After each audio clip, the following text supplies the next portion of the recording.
Je m'appelle Samba Thiam, je suis professeur d'histoire du droit à la faculté des sciences juridiques et politiques. J'enseigne l'histoire des institutions.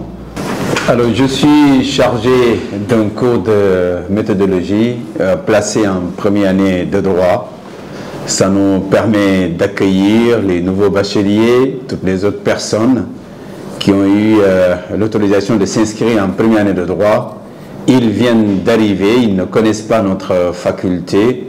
C'est important qu'il y ait un cours fixé à ce niveau pour dire aux étudiants que le droit obéit à une méthode, à un esprit. Les juristes ont une façon habituelle de travailler. Pendant plusieurs années, je faisais ce cours.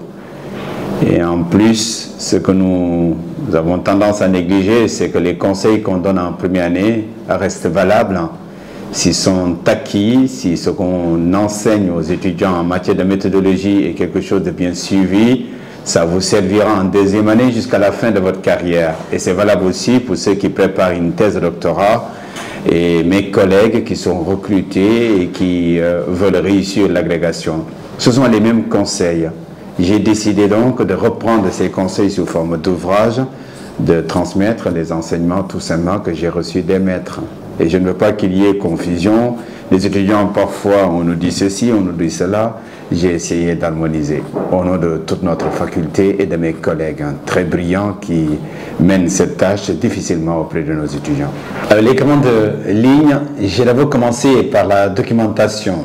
J'ai fait comprendre à l'étudiant, et je me répète, c'est valable pour les autres, je pense aux doctorants, aux collègues.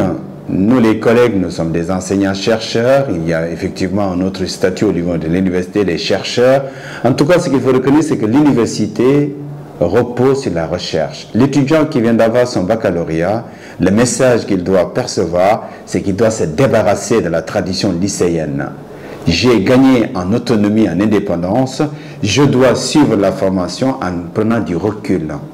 Et donc, moi-même, je dois compléter les informations qu'on me donne. Je dois apprendre à faire de la recherche.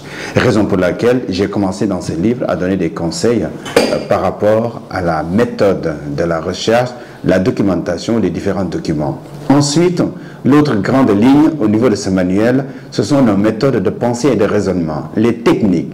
Enseigner comment nous dissertons, la dissertation juridique, le commentaire, le cas pratique. Nous regrettons d'ailleurs dans ce manuel en disant qu'à la fac, on n'enseigne pas la note de synthèse, la synthèse. Or, nos étudiants qui finissent leurs études, qui obtiennent la licence ou le master, qui voudraient participer à des examens et au concours, rencontrent toujours ces difficultés puisque l'une des épreuves proposées le plus souvent, ne serait-ce que pour l'ENA, l'École nationale d'administration, le barreau, c'est la note de synthèse. Donc l'aptitude à la synthèse devait être enseignée dans cette faculté, il devait y avoir des exercices, les préparer.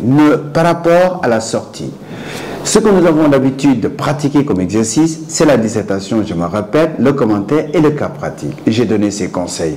Autre et dernière grande ligne, j'ai fini par dire qu'on ne peut pas suivre une formation en droit toujours par rapport à l'écrit. L'oralité en fait partie. Un juriste doit apprendre la parole.